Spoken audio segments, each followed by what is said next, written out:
Morning and welcome to Cheche, the show where opinion counts, live on Citizen TV. I'm your host, Udwaka Mimo.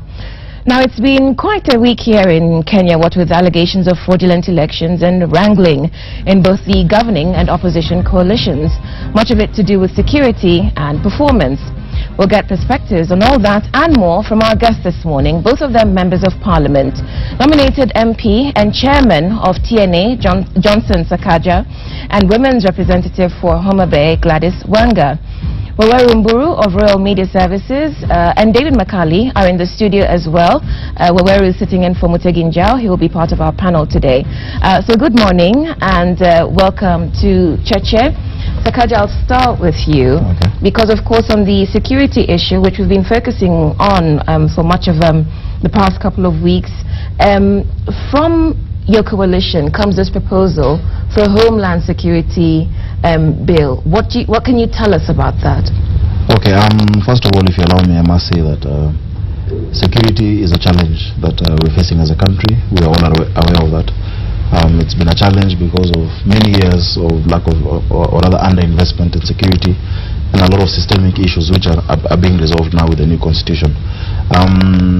Our approach to it now is that instead of just focusing on the problem, how can we be pragmatic enough to look at what solutions are required in addressing the security issue, in addressing the issue of terrorism. One of these initiatives or solutions has been proposed by the majority leader at the Senate, Professor Kindiki, and I must applaud him for that because he's focusing on what could be a solution. So he's proposing to bring a legislation in Parliament to deal with Homeland Security. So to speak, I think the bill, from the discussions we've had, is about creating a multi-agency approach towards dealing with terror, towards dealing with security and emergencies. Because I think we've seen, especially during Westgate, that one of the greatest challenges was lack of coordination between the different security agencies that we have, when everybody is doing work in the way they know best. So is it a multi-agency approach, or is it coordinating the multi-agency response to insecurity? What the proposal, and it's still at its formative stage. We're still discussing. But what the majority leader of the Senate is proposing is something similar to what we have in the US. If you look at the Homeland Security Act of 2002, one, you create a national security emergency service. Yeah. So this emergency service coordinates efforts between the military, the GSU, the police, the Department of Immigration, as well as the NIS, to make sure that there is information sharing and gathering, that even at the borders we don't just have immigration officers, but we have actually border police at the borders, and to make sure there's information sharing, and that these different agencies, one, train together operationally and are under one command. If you look at a lot of the legislation we have, for example, if you look at the KDF Act, Section 33(2) of the Act says that when you deploy the military in a situation locally, internally or domestically, they must be under the command of the Inspector General. Yeah. So already we have that aspiration within our laws, and so this National Security Emergency Service then will be under the command of the Inspector General, but it will have members from different forces. So we're not creating a new force, but we're creating a situation where when there is an emergency or when there's an issue to be dealt with, one, they can quickly respond to these issues. But even when there is no issue, they can go on training together. They can keep sharing information, because terrorism is really about intelligence and how you act on intelligence. You measure success in fighting terrorism not on how many grenades we find, but on how many we don't, because that can only be the mark of success when you're dealing with terror. So one, we need that multi-agency approach, and secondly, we need to have that command structure even at the county level, so that it is all over the country. We have somebody who now coordinates at the county security committees, somebody who coordinates then the intelligence, the paramilitary, the military that is present there, the police, immigration, etc. Okay, Ms. Wanga, I'll get your opinion from the opposition perspective, just because there's been a lot of the opposition hasn't quite agreed with the way the Jubilee government is addressing insecurity in the country. But also there's the issue of, you create this piece of legislation. We have seen that there's been a lot of wrangling around the constitution and, roles. So how sure can we be that even with this new law, if it does come to that, that we will not see the wrangling we've seen, say, between the Inspector General of Police, the Police Service Commission, wrangling all over? Yeah, Woodwork, I think it is really agreed that a government that cannot provide security to its people cannot really call itself a government, because what Kenyans look out for is, can I walk the streets and feel safe? And I think it's been a long time coming. It's been a year and into that now Jubilee says, okay, now we want to come up with legislation that coordinates our security agencies. This should have come much earlier. I think the manner in which the Jubilee government has dealt with issues of insecurity, even when we had one of the biggest in our, one of the biggest threats in our history, which was the Westgate mall attack. What we saw was really a disgrace in terms of how this was handled, and what we expected was very, very decisive action from the government on our security agencies. And as Honorable Sakaja has said, intelligence is key in dealing with insecurity, and particularly with terrorism. And we should have looked really at what didn't work, particularly when we had Westgate as an example, and we had many people hurting, and the president did promise that there was going to be a judicial commission of inquiry set up so that we get to the bottom of the matter of who really was responsible. For as long as people do not take responsibility for the jobs that they have been given, and they do not take responsibility when lives are lost in the manner that they were, then we're really not moving. However much legislation we bring in, and I do agree that there is need to coordinate. I'm not saying that that is not a good move, it is. But however much we bring in legislation, I think we are glossing over the issues here. We must get to the bottom of the matter. We must get to corruption within immigration. We must get to laxity within our own police forces. We must, and I have said this a lot of times, for us to get to a point where we can say that security will be handled squarely, fairly and squarely, heads must roll. We must come to a point where we say, you failed, just step aside. David, you're nodding your head in agreement. Well, I guess so. The points articulated, I think you cannot dispute. She has her merit in what she's saying. The expectation in this country was that after Westgate, the fiasco, if I may use that word, of Westgate, people expected action on the people who are accountable. Accountability was expected. Parliament failed the test in achieving that accountability for the country. They did a shoddy investigation, wasted time, they tore apart their own report. The president promised an inquiry, which has not materialized up to now. He said the other day on TV here that he was waiting for Parliament to finish its role, then he can step in. We are still waiting. So to that extent, legislation is remedial. But action, intervention, when legislation is not implemented, is what fails this country. To what extent do you think, though, that the legislation does not address what the people who we believe, who we believe are accountable, claiming that they're not mandated to take certain action because of the lack of coordination? It's not all about lack of coordination. They failed at Westgate. There were police. There was the KDF. They did certain things wrong. They didn't do them right, or they did them to a certain extent, right, and so on. But has there been an audit of their actions? It's what we're asking. An audit of the response and finding people who didn't do right, or what I'm calling accountability, in fact, in the audit. That is still lacking from the Jubilee administration, which I think Sakaja ought to address. Okay, address it. Let me say this, and I think I began with the context in which we're dealing with these issues. One, and to be fair to the security forces, a lot of the problems we are facing now with the security are not things that were launched on March 4th when Jubilee took over. A lot of the problems we are facing are as a result of successive underinvestment in security. as a result of very low morale, poor training, lack of facilities, lack of equipment. So we're saying, once we provide, because government actually has started providing for those. We've seen in the last financial year 1,200 vehicles. We've seen an attempt towards a lot of this coordination. We've seen challenges within the law with respect to different roles of the Inspector General and the National Police, the Police Service Commission, the IPOA on top of it. We've seen an issue with respect to the command structure in the counties. And what we're saying is, once we sort out these things, which are actually being sorted out, because they're being equipped now, there's a command center where all of this information is being shared, then you can have no excuse anymore. But we're asking ourselves, is it really time for a bloodbath at this point, when you cannot really blame them for all of these issues that have been happening? That's what the problem is. It is attempting to cover up failure by introducing new systems that don't address the previous malaise. Let me say this.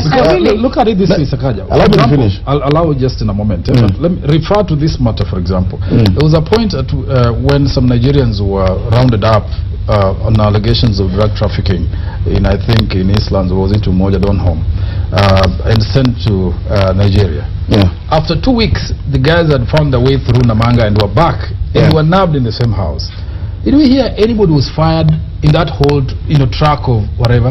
The same way you look at, people have been saying intelligence was gathered and availed to the police, and they didn't act on it. But the police say it wasn't direct, it wasn't specific. That is why you must first... Do we find facts and then go to cure that? My point is this. You must first deal with the systemic issues. Then you deal with the individuals. Because how do you blame an individual? I'm not saying they've been performing well. I'm saying it has been a challenge. There are people who fail at their jobs. But let's give them a fair opportunity once all of these other issues are sorted out to be able to prove. I think the Jubilee administration has had a tendency to blame previous administrations for the failures occurring now. And we have had, previous administrations, and elections come and people elect a new government to be able to sort out their issues, not to blame, previous governments. And this is what Honorable Sakaja is saying, this have been systemic, this have been a long time coming, the matters must be addressed. And when you talk about, I think the problem is Jubilee is handling people with gloves, is handling, soldiers, even the Westgate report that was presented in Parliament said soldiers looted. When they were supposed to be rescuing lives and rescuing people, they were looting. It was in the report. When you say that there was a complete breakdown in coordination, when you say that there was intelligence provided, and these are not what I am saying, this is what was written in the Westgate report, and the reason that this was shut down by Parliament is because they gave us very, the observations were very candid, but the recommendations were the gloves once again, and saying, create this multi-agency center.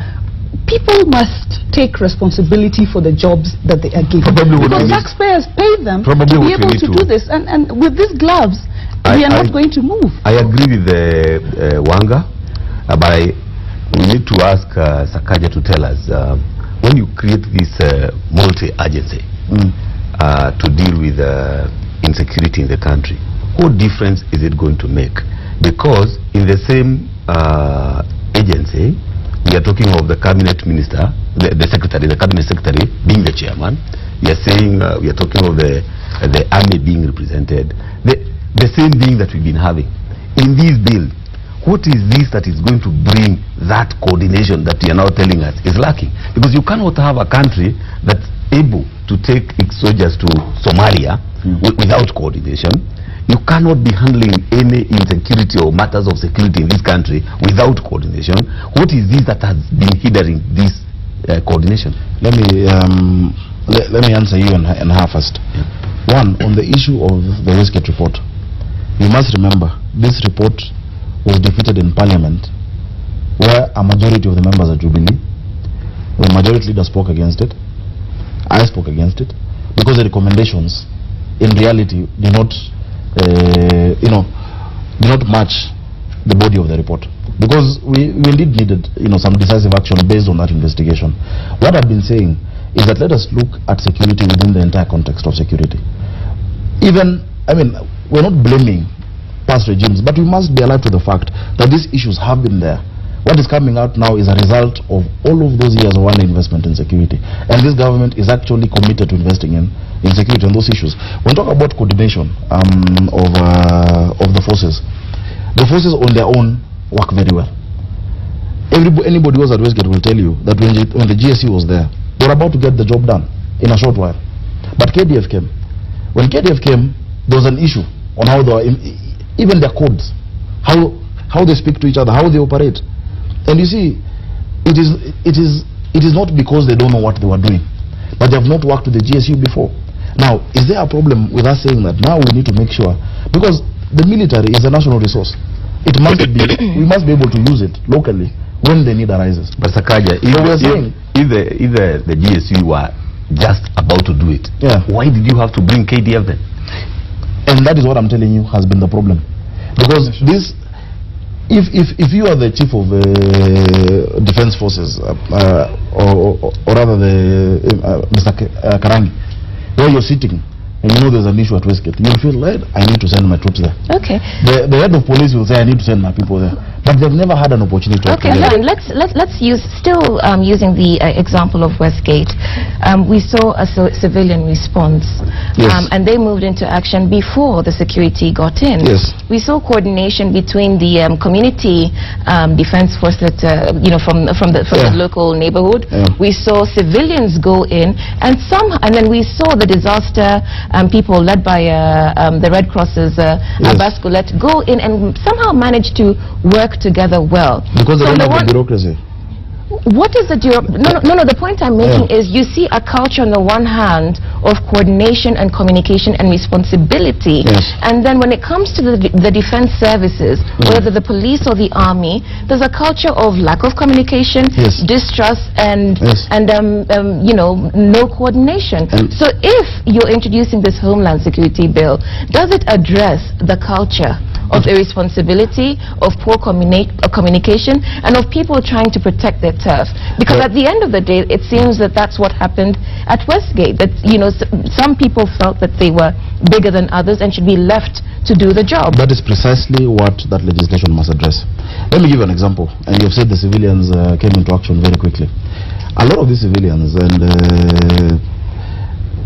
I think some of the Kenyans know, who are involved in the Westgate operation. At the time they received the news, there is a team of licensed firearm owners who practice at a range on Thika Road at GSU. They were there. They got the news of what is happening. They were there together with colleagues from the GSU.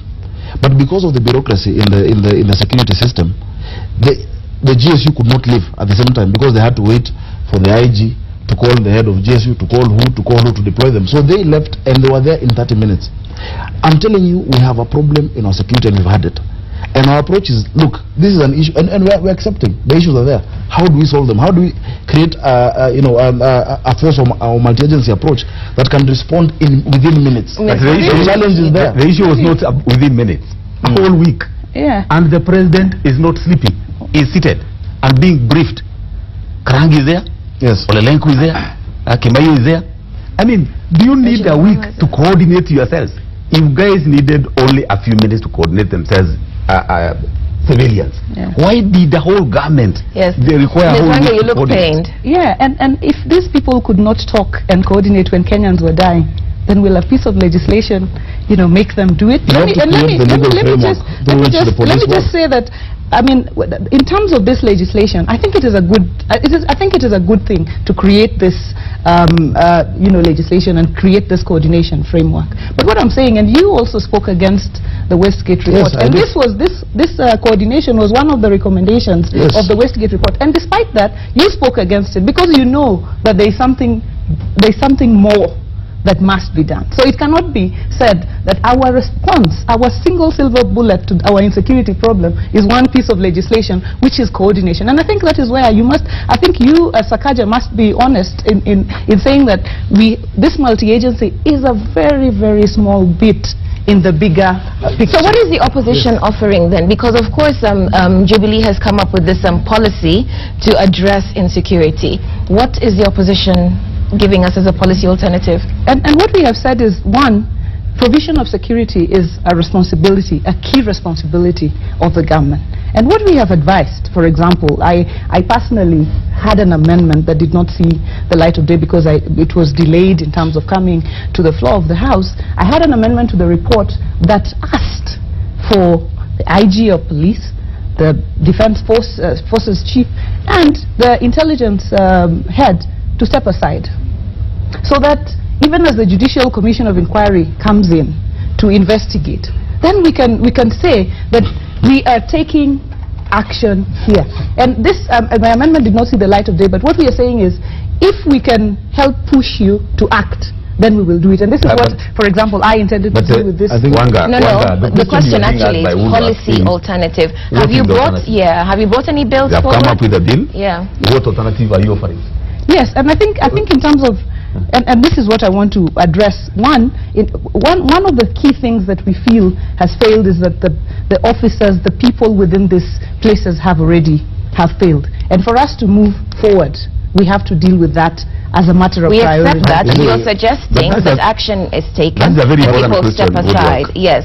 No, but do you have, I mean, what do you think should be done? Maybe perhaps in addition to the legislation, or, you know, instead of the legislation? What you should tell Wanga is this. We want to create a situation where even in Parliament, when you're opposing, is an opposition of ideas. Exactly. Not just criticizing, but you have no solutions. And this is what assuming now you are in government. Yes. Assuming ODM won the elections, yes, and Raila Odinga is the president, and yes, Wanga probably is now also the leader of majority in Parliament. What is this that ODM would offer?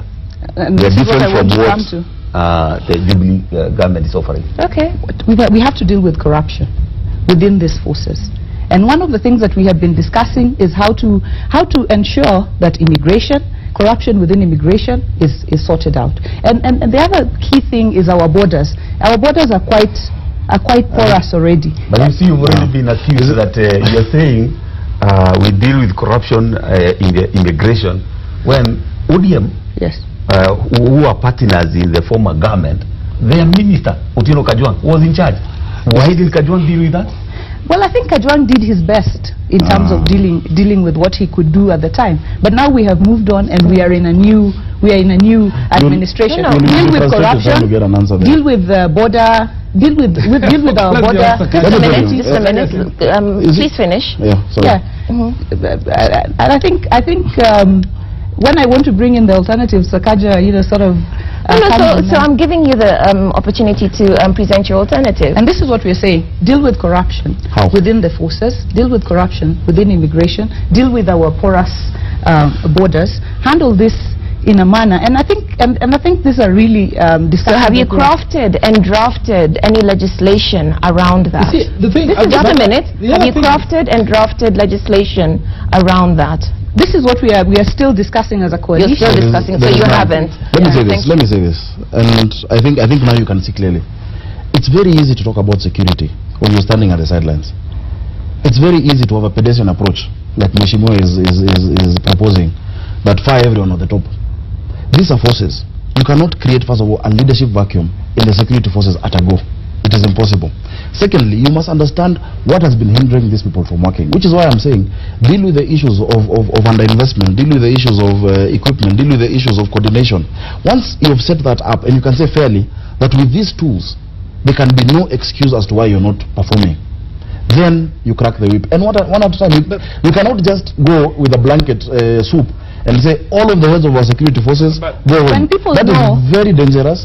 That is very risky. People know that they have to account for their actions. I don't agree. Then they will take more. They will take more care. However much police vehicles we buy, however much we say that we will, put in more money, if we do not have proper people leading the forces, and let me finish my point. I think we allowed you to finish. I'm not finished. I'm not finished. I'm saying, and this is the approach that will be taken, because security is all about PR. Security is not about making people feel happy. It's about creating security, creating an environment where Kenyans feel safe. I have admitted that yes, indeed, at this point, Kenyans do not feel safe where they are.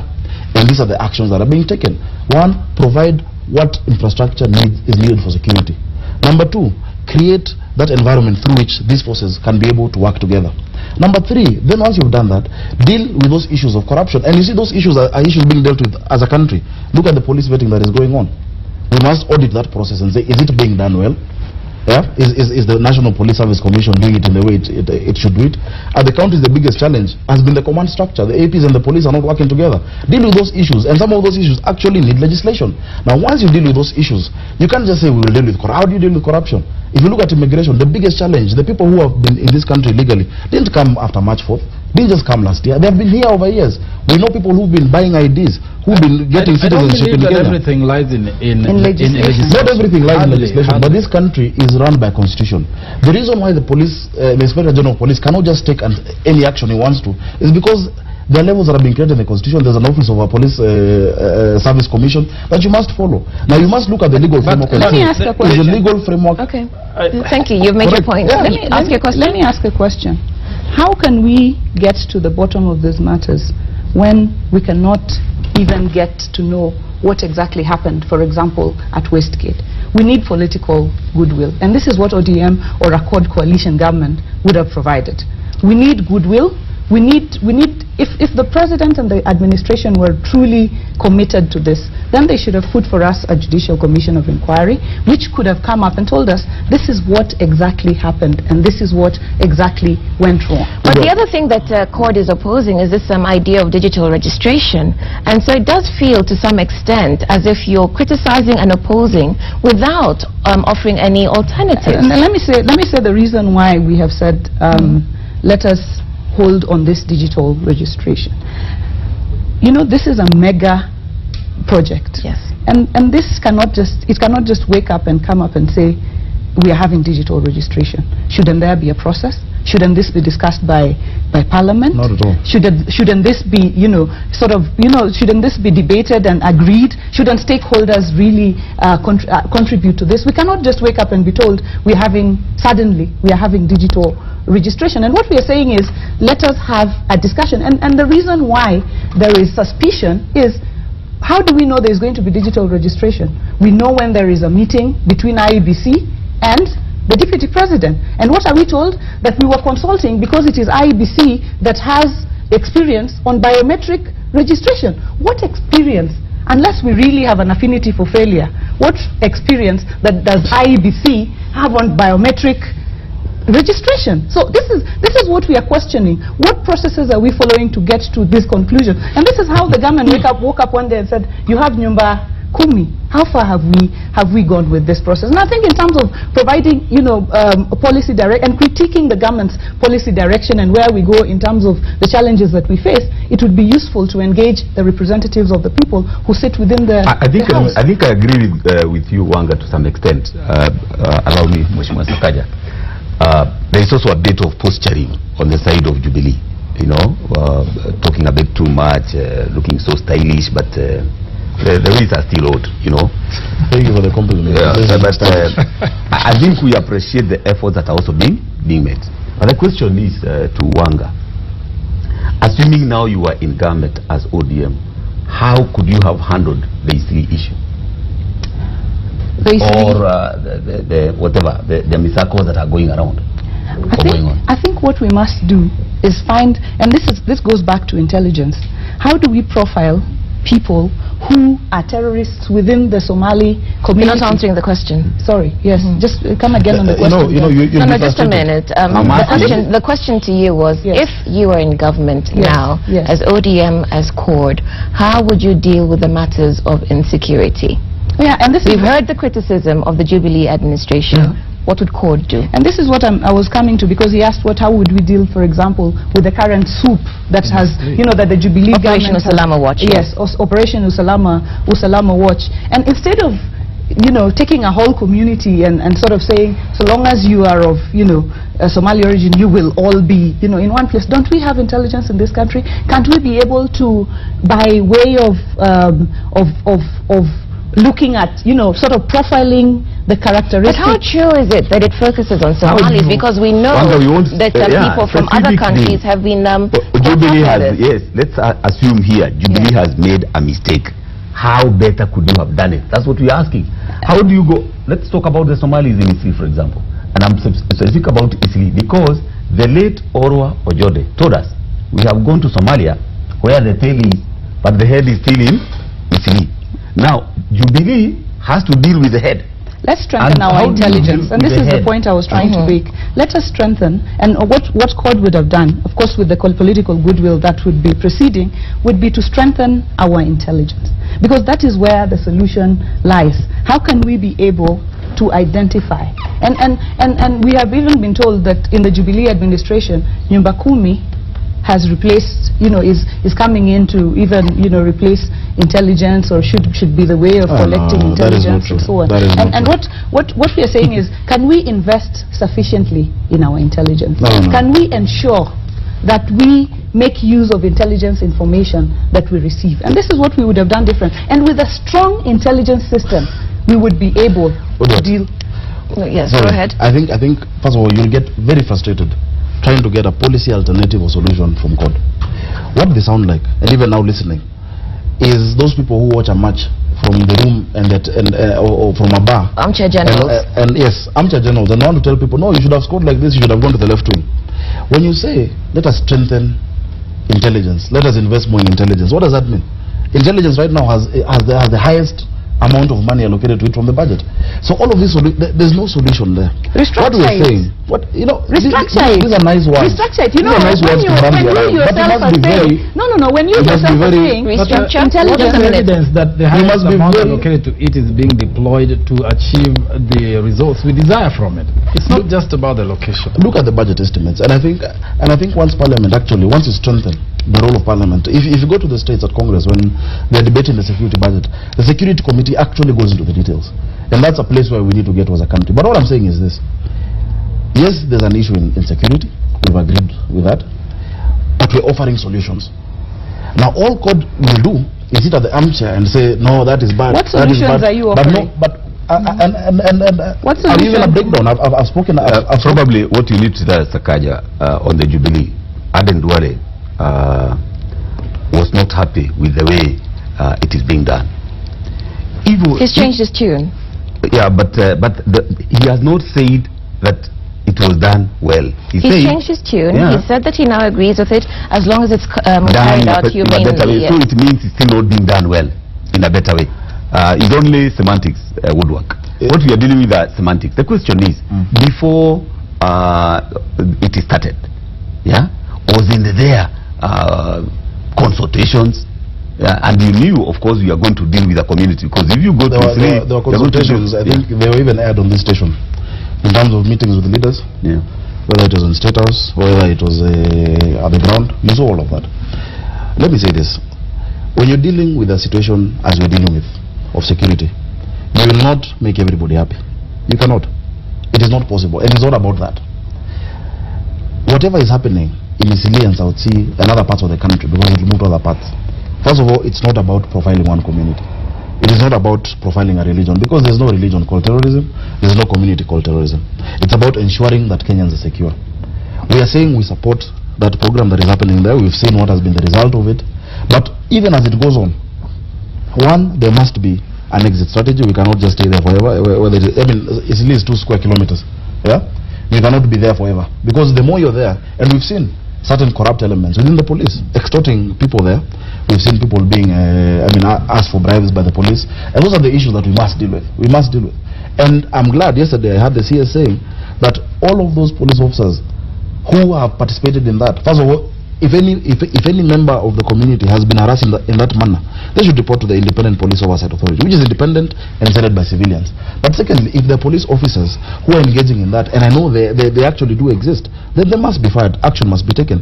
But let us not be like CORD, who all they can do is to oppose without proposing any alternative. Okay. You cannot say it was not right for us. Okay, you've made your point.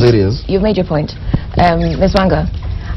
I'm very impressed at how easily Sakaja says low-level officers should take responsibility for their actions, while defending to the tooth higher-level officers.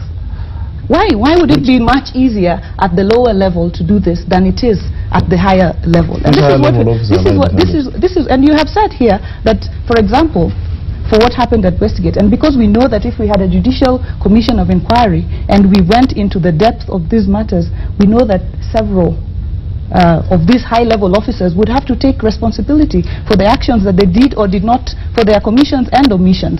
So I think it's very easy to say at lower level take action, but it's when you graduate, then people become sacred, you know, cows as you go further up. Well, I agree. You didn't understand my point. What I was saying, it is very irresponsible and dangerous to get rid of all the heads of your security forces at a swoop. And we're not saying get rid of all of them. You cannot do that. And we're not saying get rid of all of them at a go. Well, I agree with you. Well, these things have been done in Nigeria.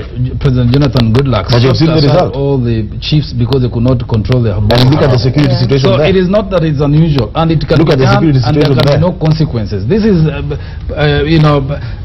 scaremongering that if you remove, you don't do that. I think there is no vacuum created. When you remove somebody, somebody else takes over that position. But you see, you might be cutting off the head while the disease is in the whole body. The systemic issues are what we must deal with. The culture. If the head of the household is the one who, you know. I do not understand why it is so easy to excuse the head of an institution that is rotten. What is the oversight responsibility of that head? If the system is rotten, what is that person doing? You must first ask yourself what has caused the rot. You must first get to the root of issues. You cannot just be cosmetic. You cannot be cosmetic when you're dealing with security. You cannot. Regardless of what could be the reasons, the causes, it is the responsibility of that head to have figured out that, to have fixed it. That is why they are there. They're not there to preside over rot. No. So that's why. In fact, I think these people should have resigned. I think for the sake of the country, when we bring out these arguments, we must also accept that you can move forward and then make a retreat if you realize that there is a mistake. Personally, I don't think it was a very wise decision to think that you can create a judicial commission of inquiry to probe our security forces, and you expose them. At that time, we are already exposed. The Al-Shabaab have come, they have attacked us. Now you have taken in your forces to a commission of inquiry.